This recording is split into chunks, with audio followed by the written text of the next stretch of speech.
Jesus Cristo deu a vida por mim.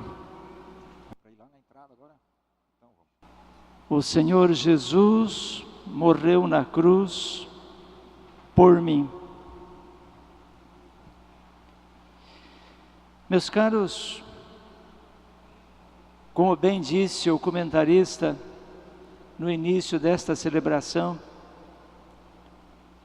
hoje é um dia em que nós, cristãos católicos, dedicamos mais ao silêncio, porque Jesus Cristo, hoje, deu a vida por nós, morrendo na cruz. O Senhor da vida, morto numa cruz. Um dia diferente, de tal modo que hoje não estamos rezando a Santa Missa. É o único dia durante todo o ano em que não há Santa Missa. Estamos fazendo uma solene ação litúrgica para lembrar o fato da morte do Senhor. À noite, às 19 horas, teremos a procissão do Senhor morto. Mas não há missa. As hóstias que vamos comungar hoje foram consagradas do dia de ontem. O bispo não usa anel hoje. O bispo não usa o báculo, sinal do seu pastoreio. Tudo para mostrar que tudo, cada um de nós no nosso interno e até na aparência externa, nós, por assim dizer, nos abaixamos para que o Senhor se manifeste em nossa vida. É um dia, além de silêncio, é um dia de oração. Uma oração que se manifesta, em primeiro lugar, como gratidão. Gratidão ao Senhor da vida, que deu a vida por mim. Um dia que se manifesta como um dia de súplica. Senhor, tende piedade de mim. Senhor, ajudai-me a não deixar passar em branco a vossa morte na cruz. É um dia para entendermos um pouquinho mais o que significa a cruz de Jesus, o que representa para nós a sua morte na cruz.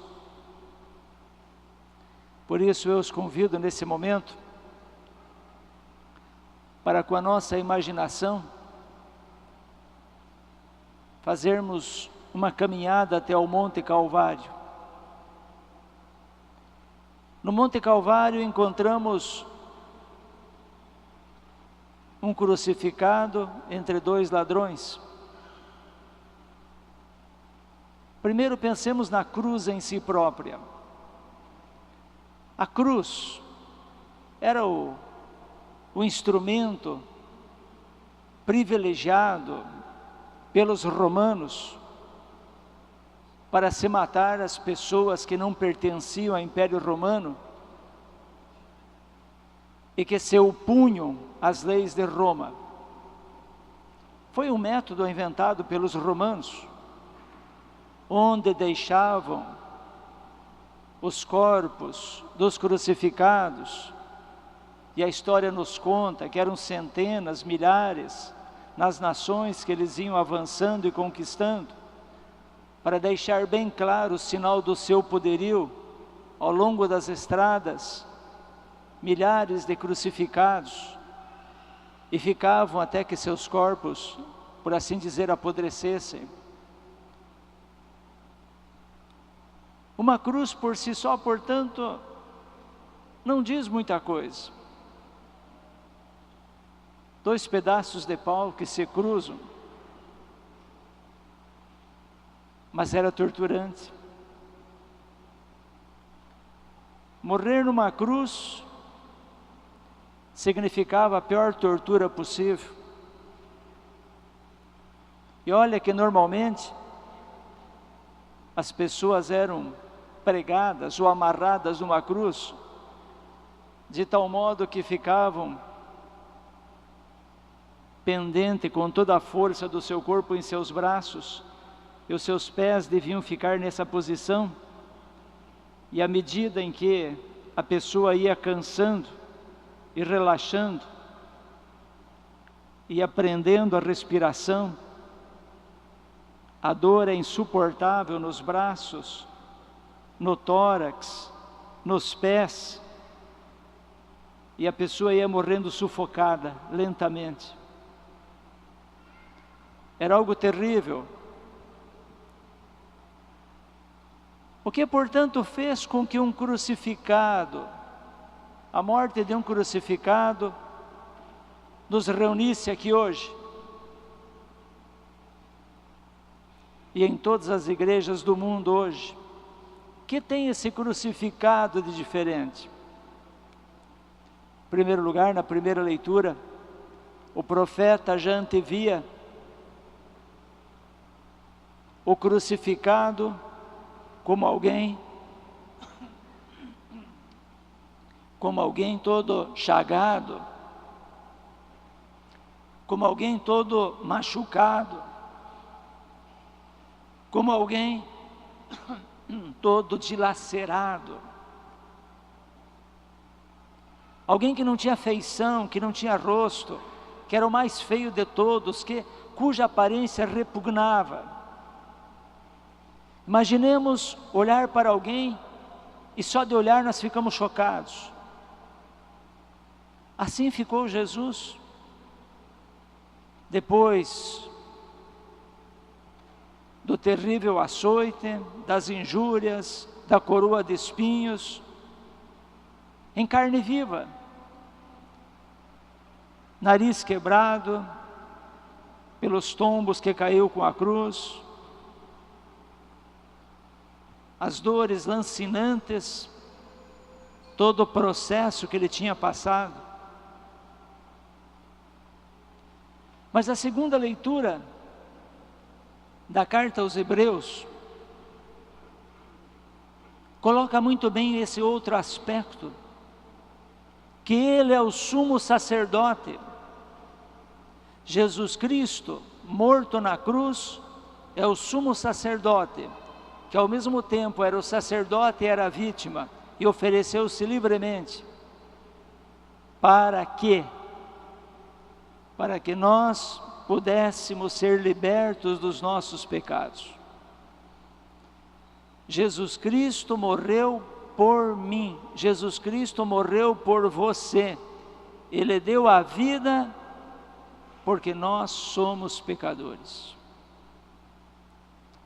E como o pecado nosso é um pecado que ofende a divindade, somente seria possível, à luz da teologia, somente seria possível um tal sacrifício de um próprio Deus, para que aplacasse o próprio Deus.